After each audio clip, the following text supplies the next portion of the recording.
Welcome to the Bring Your Product Idea to Life podcast. This is the podcast for you if you're getting started selling products or if you'd like to create your own product to sell. I'm Vicky Weinberg, a product creation coach and Amazon expert. Every week, I share friendly, practical advice as well as inspirational stories from small businesses. Let's get started.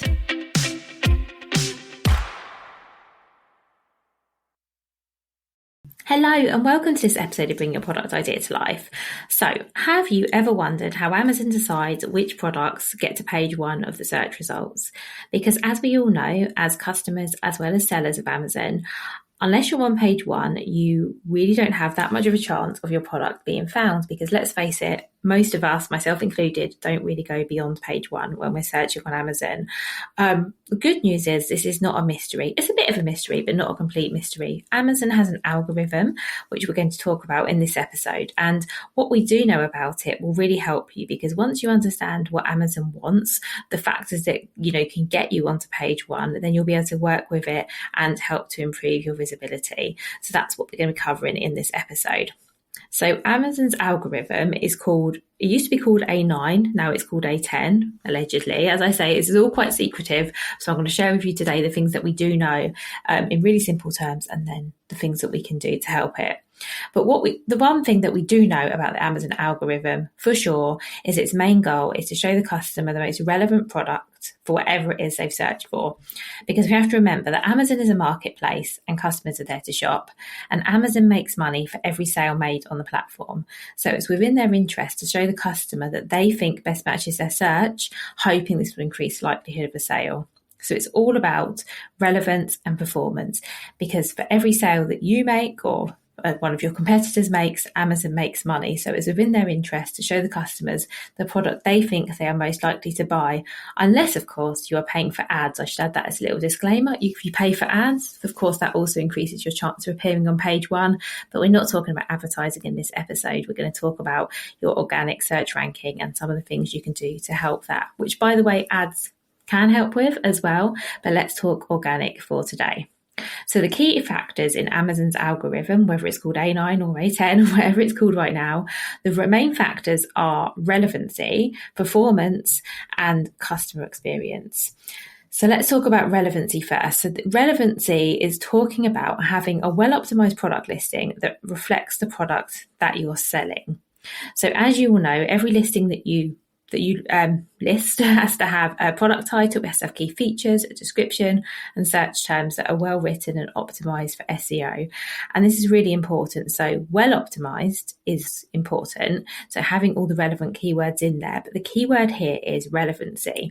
So let's say that you put a keyword into your listing because you can see it's very let's say fashion, when I say fashionable, you know what I mean. There's a keyword that's very highly searched at the moment and you think, great, I'm going to use that in my listing and maybe in my ads to drive people to my listing. And maybe your product isn't quite the same. So maybe, for example, you sell a blue towel and you can see turquoise towels are selling really, really well. So you think, okay, I'm going to put turquoise towel in my listing text. I know this is a very silly example, but bear with me. I'm going to put turquoise towel in my listing text because I can see I've used Jungle Scout or another software and I can see lots of people are searching for turquoise towels. So even though my towel's blue, I'm going to put turquoise towel in my text.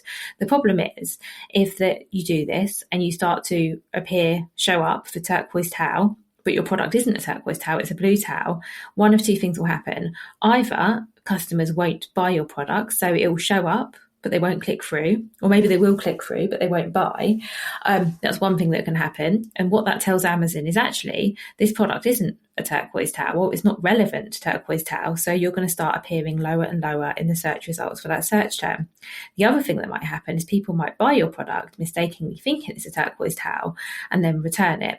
And high return rates affect your customer experience, and therefore, again, Amazon is going to start showing you lower in the search results. So while it's really important to have product listings that are really well optimized for search, the key thing here is relevancy.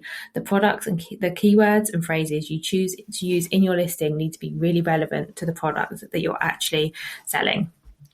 And then the second factor is performance. So in really simple terms, the thing that affects ranking most of all is your product sales.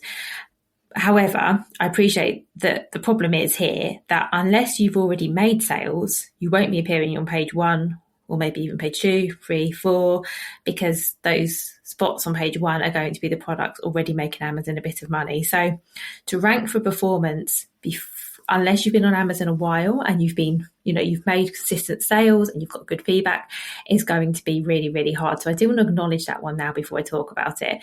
So having good performance is essentially, yes, having good sales, having high click-through rates, having high conversion rates, having a good sales history, having good reviews, keeping your product in stock is also important. So let's say if you're using FBA or FBM and you continually go out of stock on a certain product, you will start to drop through the rankings for that because customers can't actually buy it.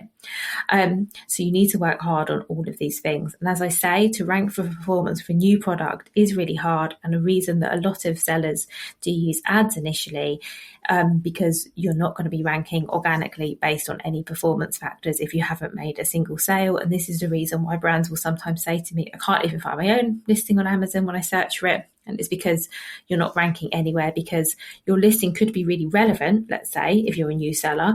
So it could be really relevant for things that customers are going to search for, but nobody's finding it because you're not ranking for performance because it's new and you've got no sales history. So it is really tough for new sellers. So I do want to acknowledge that if you're really new to Amazon, this is always going to be harder.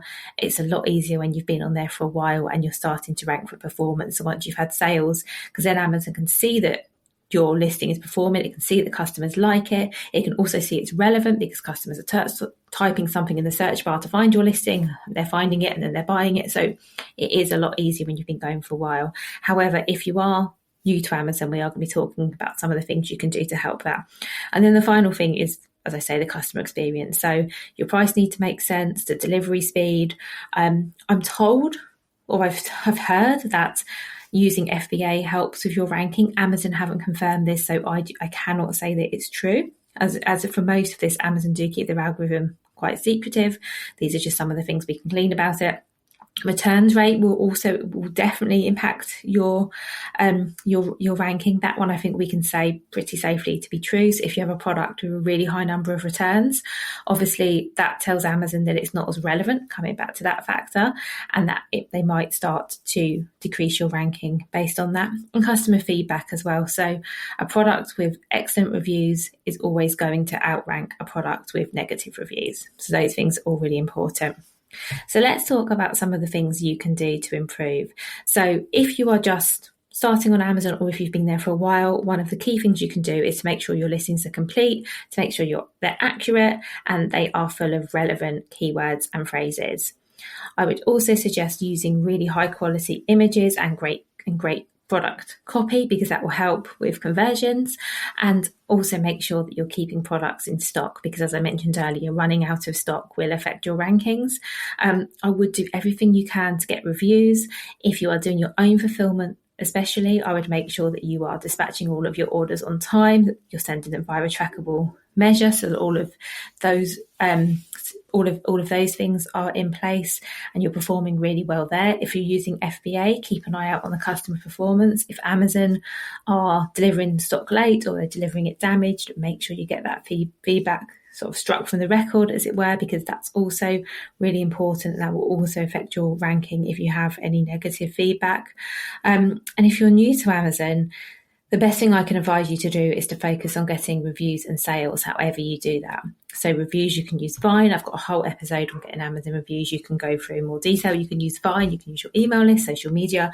There's lots of ways to get reviews on Amazon. No easy ways. Vine is probably the easiest. However, you do pay for that. So that may or may not be easy.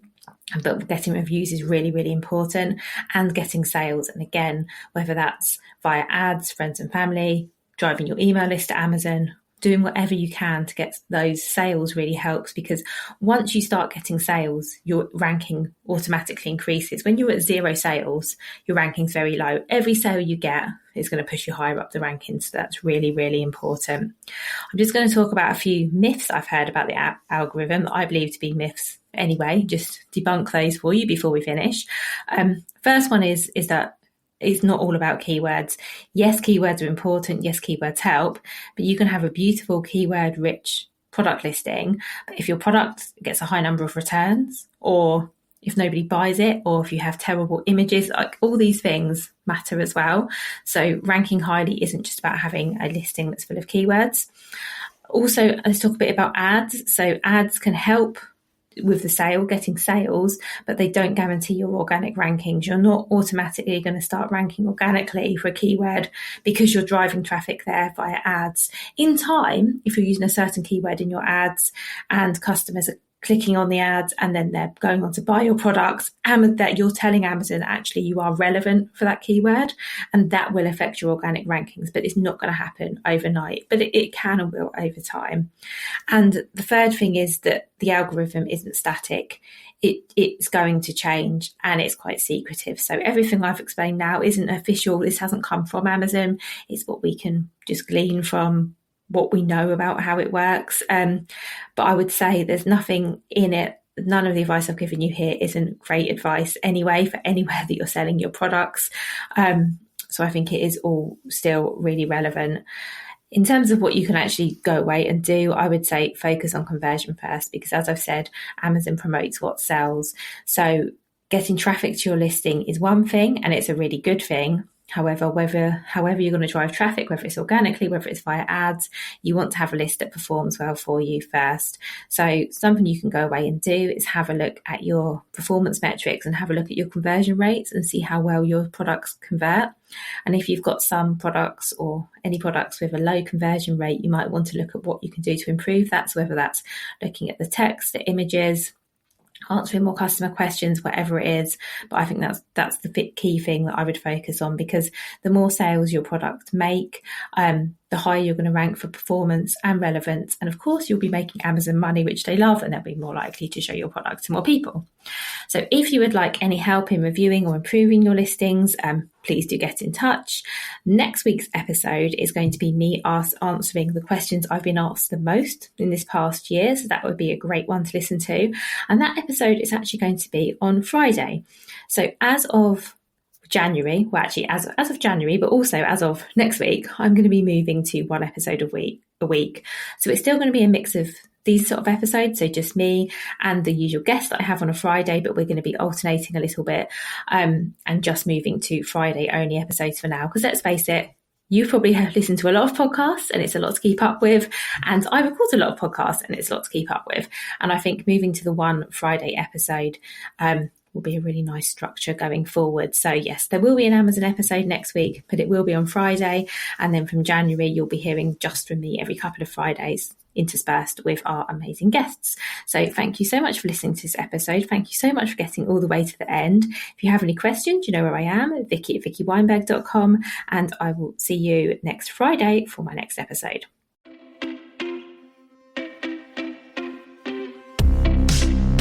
Thank you so much for listening right to the end of this episode. Do remember that you can get the full back catalogue and lots of free resources on my website, VickyWeinberg.com. Please do remember to rate and review this episode if you've enjoyed it, and also share it with a friend who you think might find it useful. Thank you again, and see you next week.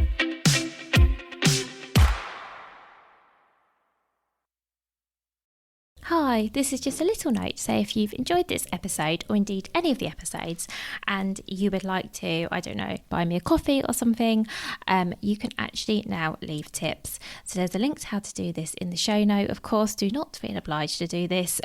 This is a free podcast. This will always be a free podcast. But as I say, if you want to buy me a coffee, you can do that via the link in the show notes.